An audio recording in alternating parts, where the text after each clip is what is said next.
এদিকে ইরানের বিপ্লবী গার্ড বাহিনী আইআরজিসি বলছে যুদ্ধ কবে শেষ হবে তা ঠিক করবে ইরান, যুক্তরাষ্ট্র নয়। যুদ্ধ খুব শিগগিরই শেষ হবে ট্রাম্পের এমন বক্তব্যের পর এই হুঁশিয়ারি দিল ইরানের এই সশস্ত্র বাহিনী। তারা বলছে অস্ত্র মজুত ফুরিয়ে আসায় এখন যুদ্ধ শেষ করতে চাইছে যুক্তরাষ্ট্র। এ সময় আগের তুলনায় কয়েক গুণ বেশি শক্তিশালী হামলার হুমকি দেয় তারা। ক্ষোভে ফুঁসে উঠেছে ইরানের বিপ্লবী গার্ড বাহিনী। ভাষ্য, ইরানের সক্ষমতাকে ছোট করে দেখছে যুক্তরাষ্ট্র। যুদ্ধ খুব শিগগিরই শেষ হবে মার্কিন প্রেসিডেন্ট ডোনাল্ড ট্রাম্পের এমন মন্তব্যের পর আইআরজিসি মুখপাত্র বলেন, ওয়াশিংটনেরই অস্ত্রের মজুত ফুরিয়ে এসছে। এখানেই থামেননি জেনারেল আলী মোহাম্মদ নাইনি। হুঙ্কার দিয়েছেন যুদ্ধ কবে থামবে তা ঠিক করবে ইরানই। সামনের দিনে আরও শক্তিশালী আঘাতের হুঁশিয়ারও দিয়েছেন তিনি। যুদ্ধ কবে শেষ হবে তা ইরান নির্ধারণ করবে। যুক্তরাষ্ট্রের গোলাবারুদ শেষের পথে, তাই সম্মানজনক উপায়ে যুদ্ধ থেকে বের হতে চাইছে তারা। অপেক্ষা করুন, 1 টনের বোমা ছোড়া হবে আপনাদের দিকে।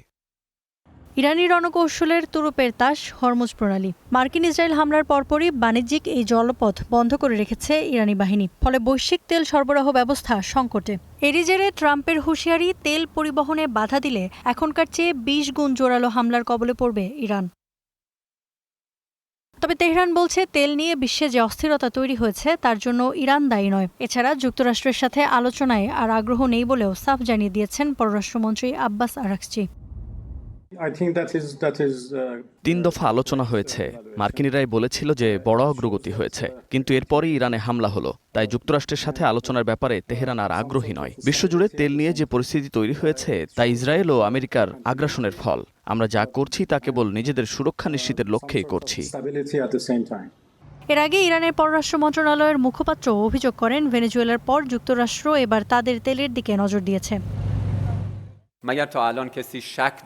যুক্তরাষ্ট্র যে অন্য দেশগুলোর সম্পদ দখল করতে চায় তা নিয়ে কারোর সন্দেহ থাকার কথা না। মার্কিন সিনেটর লিন্ডসে গ্রাহাম গর্বের সাথে বলেছেন, ভেনেজুয়েলা ও ইরানের তেল দখলে নিতে পারে বিশ্বের 31% তেলের উৎসের নিয়ন্ত্রণ তাদের কাছে চলে যাবে।